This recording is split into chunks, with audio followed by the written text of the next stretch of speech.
What's up, guys? Today I'm going to teach you how to do and master the Peter Pan.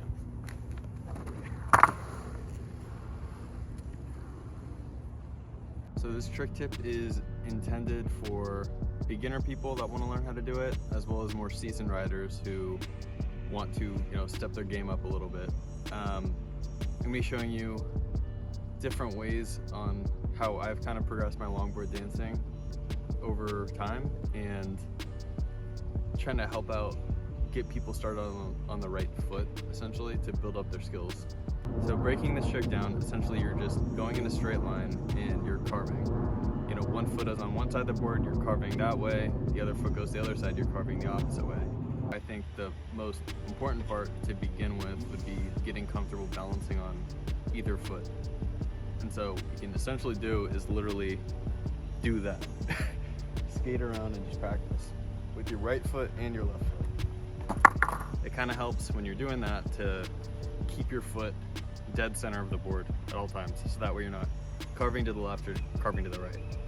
And on top of that, if you're going to be balancing on one foot in general with both legs individually, I think it's a good idea to learn how to pump with both feet, just because that it kind of opens up doors. And I feel like if you're with dancing specifically, I feel like if you kind of limit yourself to just riding regular instead of switch, it shuts off so many different parts of it.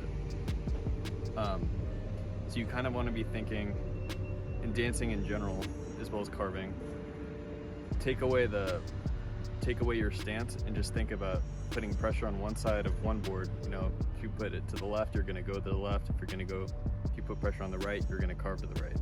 So kind of break out of the stance mentality when it comes to doing this.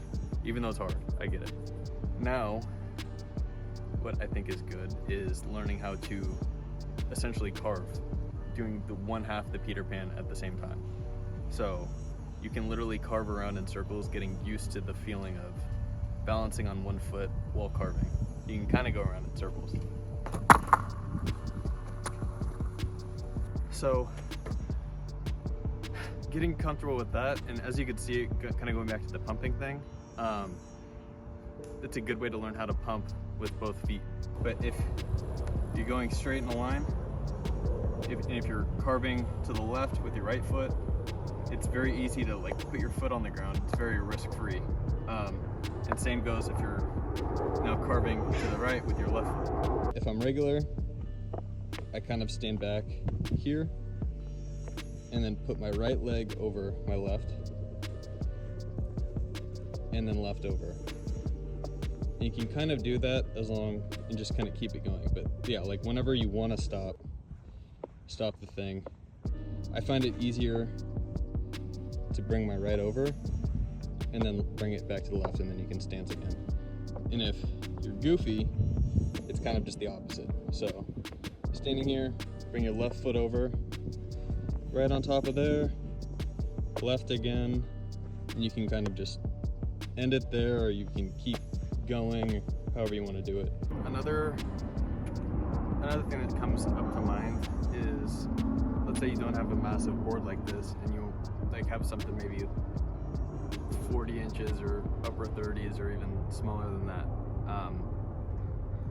and your problem is you're running out of board space. So to counteract that, instead of walking where you're crossing your foot kind of like that, where you're walking up the board, try to bring your foot almost, is that symmetrical, or exactly on the opposite side, so that way you're kind of, that's hard. So you're not actually walking up the board, but you're just kind of stepping in the same spot, essentially. We have transported ourselves to a hill where we're gonna continue our progression of the Peter Pan. So before you take this to the hill, I suggest actually being very comfortable with doing this on flat ground.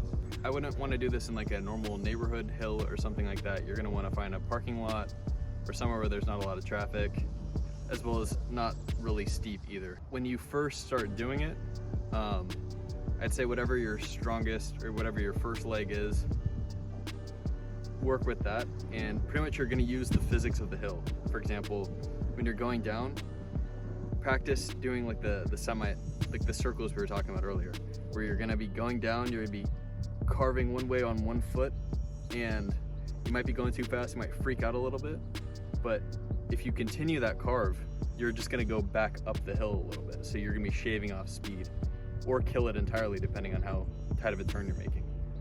And then when you lose that speed, then you take the next step of your Peter Pan, so you can kind of shimmy down almost like a figure eight, but you're not making a figure eight, but like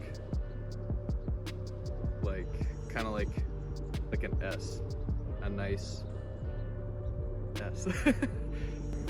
I firmly believe that this is learning how to dance Peter Pan crossed up going down a hill is super important for your dancing on flat ground, because the perspective changes. If you're dancing on flat ground, it's just a trick, versus when you're Peter Panning or whatever going down a hill, it's no longer just a trick, but it's a way of navigating down the hill. We are back at our original location, transported through time and space. The independent foot control and foot balance is stupid underrated when it comes to dancing. You know, it's like I said originally, like this is longboard dancing is literally carving and balancing in style. And so if you don't have a lot of good balance and you're just walking in your board without making the carves, it's gonna look funky. Not true style and steez. I guess style, easy, steez. Throw those together. So yeah, hope you have fun just working on these, and these are the fundamentals to the main stuff. So hope you skate safe, skate happy, and all that jam. So I'll see y'all later.